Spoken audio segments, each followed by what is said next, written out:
Most people believe that the relationship between African Americans and South Africa has to deal with our shared struggles, Jim Crow in the United States and apartheid in South Africa. But how many of us know that the relationship between African Americans and South Africa go back further and are deeper? How many African Americans and South Africans know that the African American presence in South Africa goes all the way back to the 1780s with the introduction of tradesmen, adventurers, and sailors? How many people are aware of an African American man by the name of Hubert, nicknamed Yankee Wood? He was the founder of Coxstat Advertiser, and he was the owner of a hotel and restaurant. And this was during the middle of the 1800s. How many are aware that the African Methodist Episcopal Church, the AME Church, had a strong presence in South Africa in the 1800s and inspired Ethiopianism within South Africa?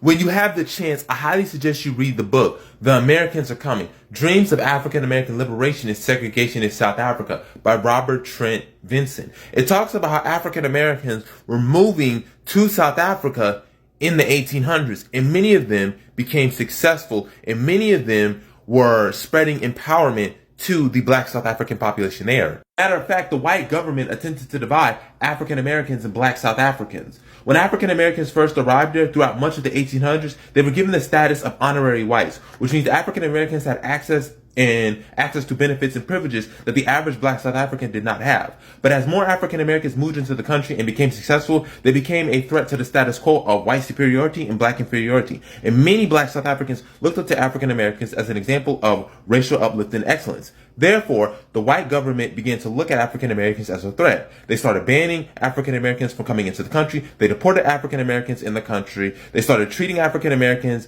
just like the native black South African population. They even blamed African American spread of Ethiopianism and black empowerment for the 1906-1908 Bambatha Rebellion.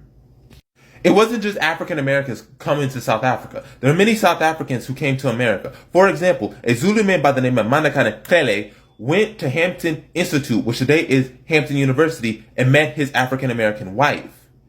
They spent 9 years in the United States before they went to Natal, where he taught Christianity and practical technology to the population.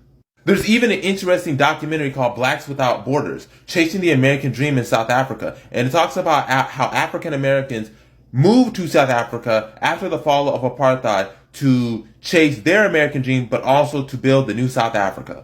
African Americans and South Africans have close ties that go farther than just apartheid, and we need to start connecting and building together.